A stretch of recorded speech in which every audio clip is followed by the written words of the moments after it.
sponsor our stall because I don't know why they call me a blogger. I've never gone on live. I always just write. I'm a writer. In fact, if some of you are actual newspaper or publication writers here, I'm one of you. I'm an editor for Manila Bulletin and for Balita. I don't go on social media. I've never gone on live, not once. I've never been on YouTube. I don't have a YouTube. I'm not monetized. I'm a regular person who criticizes the government on my page, not because I've made powerful enemies.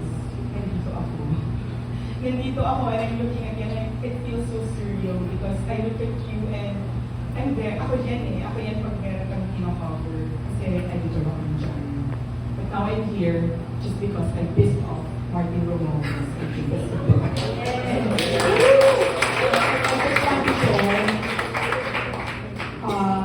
I've been writing, I've been politically aware ever since Typhoon Yolanda hit my province of Leyte. But nobody has ever, and I'm just writing my thoughts because Facebook says what's on your mind. So you write what's on your mind.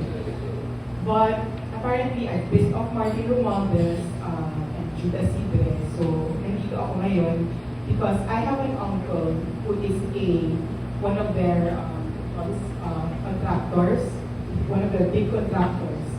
Tapos matagal na akong sinasabihan, tumigil ka na, bumabangga ka sa pader. And the more they tell me that, the more I realize, parang ba't mo ako papatigilin? Wala, kung may problema kayo sa sinasabi ko at mali, then sue me. You have legal remedies. You have defamation, you have cyber libel, one of the strictest in the world. Libel, defamation, I said defamation. So yun, and I just want to say that Martin Romualdez and his Antigo Party List has continued to harass me and my family because we're all from Leyte. So they know my family. I just want you to know that because if something happens to me, it's them. Because if Martin calls my place of work, he's a kind of person. Judah Sibre calls my uncles because yung isang uncle ko, what do you call this, contractor who says this small projects ko. Sinasabihan ako na makakadamay kasi negosyo namin. And, parang, I don't know why I'm doing this, to be honest, because nakakadami nga naman ako sa kanila. Pero, we should all learn to fight for our food. Yun lang, sabihin ko lang yun.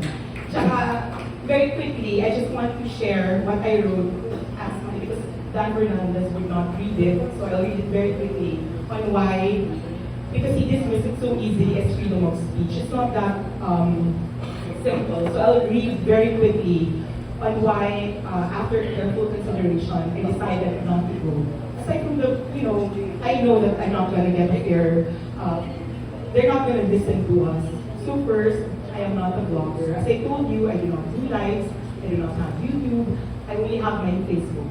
All my followers there, and DICT can check it, and DIH Cybertrack can check it, they're all real, I never paid for a follower. So, I'm not monetized. So, I don't know kung ano yung basihan nila. Nagagawin ka just because I have followers. Social media blogger na ako. I'm not monetized. I've never received anything from just writing on Facebook. It's all I do. Just write on Facebook. I don't even talk on YouTube. I am, however, a professional journalist. Ever since 2005, I've been working in publishing. I am currently an associate editor at Manila Bulletin. I'm also the editor of Balita. And what I am is a professional journalist with a social media following station. So, Filipinos, we are protected by the 1987 Constitution, Article 3 Bill of Rights, Section 4, Section 2, Section 18. But an extra layer of protection covers all journalists. The Republic Act number 6713 is a code of conduct and ethical standards saying all journalists have the right to demand transparency. Apart from that, we have the SOTO law, which allows us not to divulge our sources. So with all due respect to the HOR, I would like to say that an inquiry whose aim is to regulate social media is unconstitutional. The reason I did not vote is I do not support cannot tolerate and will fight against the idea of Muslim free speech.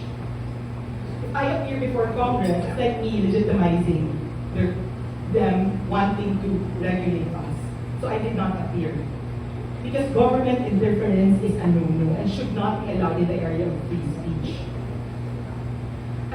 Free speech na nga lang ang meron tayo. Yun na lang ang meron tayo against the abuses of their power. Tatanggalin pa nila. Sasabihin nila, fake news. Kung fake news, kasuhan nyo kami. Meron namang, we have legal remedies for those. So I would also like to remind the House of Representatives that power is not forever. The legislation you want to enact now, that whatever you do now, somebody will do to you when you're no longer in power. So be careful how you treat us, because you will be treated like this when somebody else, because I'm sure it will not be you, will be in power the next time. I also take very deep offense that Representative Barbers said that he would invite narco-bloggers, pogo-bloggers, and fake news spreaders in the hearing, which he has repeatedly said, not just in the Halls of Congress, but also in various interviews by media, which done in his home is not covered by his parliamentary immunity. Hindi siya parliamentary immune from saying na narco-bloggers kami. Like sinabi niya yon during his interview with TV stations. He has already pre-accused those who are invited now as narco and pogo bloggers. So I would like to ask Representative Ace Barbers if he has any proof that all of us here are any of those. Because ano yung karapatan niya i-regulate? Because that's his premise that we are funded by narco bloggers, we are more narco bloggers, we are pogo bloggers. So in this regard, we will, if he forces us, petition the court for habeas data so that the Congress will be compelled to release any document that show why suddenly he is accusing us of being narco and pogo bloggers. This is damaging to us as Filipinos, as private citizens, and me personally as a newspaper editor, because I've been working for 20 years and not once have I ever been sued by anyone. So even during the time of Duterte, when I was fighting with people on social media, it's so easy to sue, But I was never sued because I know, hindi ako nag-aral para maging fake news spreader. So, so the term fake news spreader is used liberally by people to diminish the opinions of those they do not agree with. So that's what they're doing now. As for calling us narco-bloggers, I am willing, as I am sure everyone here, to undergo a drug test alongside all the public officials. We pay our taxes. We pay them with our taxes. We have a right to ask them to undergo narco-bloggers. Alam ng narco-bloggers kasi hindi kami nagpa-drugs. So let's all take drug test together.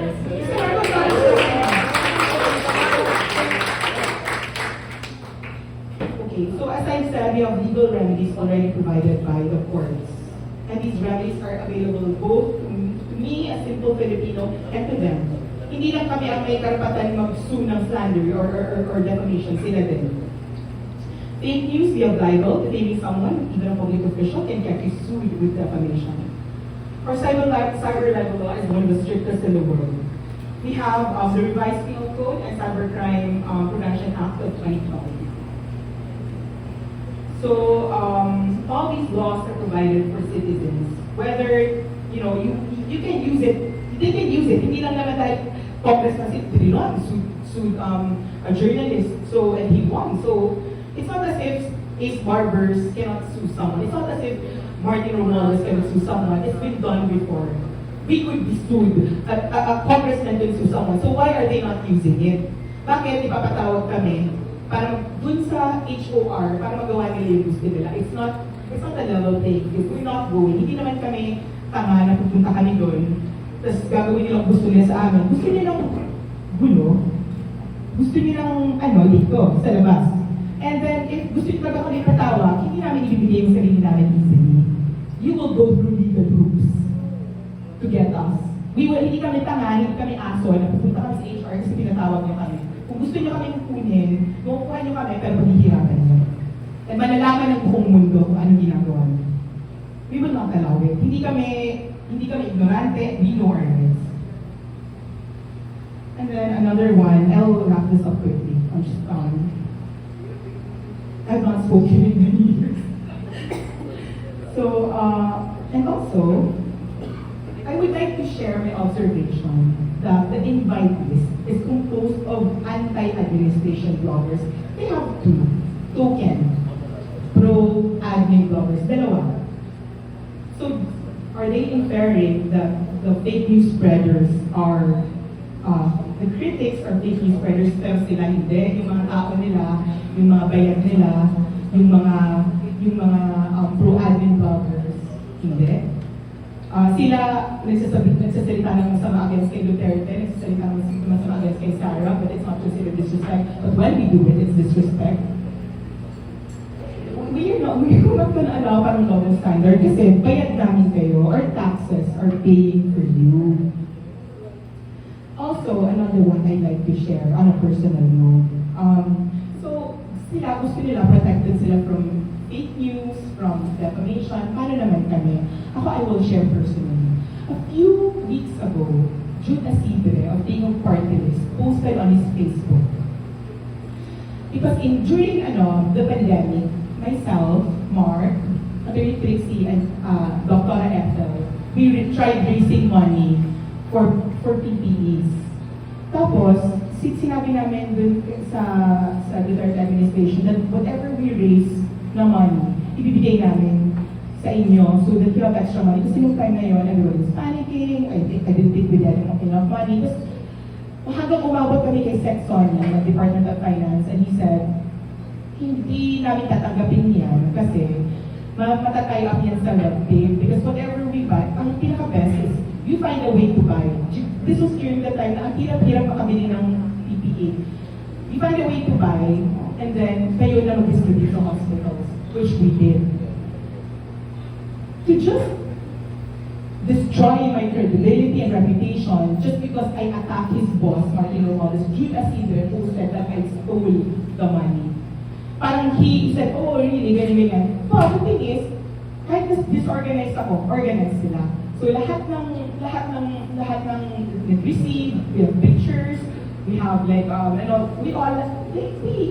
more importantly, that's a private fundraising. Hindi yan taxes ng tao. That's a private fundraising event, and we were accountable to all our donors. So ginamit nila yun. So just because they want to use something against you, kasi hindi naman pwedeng awayin ka nila, wala silang gagamitin sa'yo, so ginamit nila yun from 2020. Between 2020 and now, we've done a lot of efforts for relief, disaster relief, pero yun ang ginamit nila. Unfortunately, sa kanila, meron ka rin proof, which we try to do always.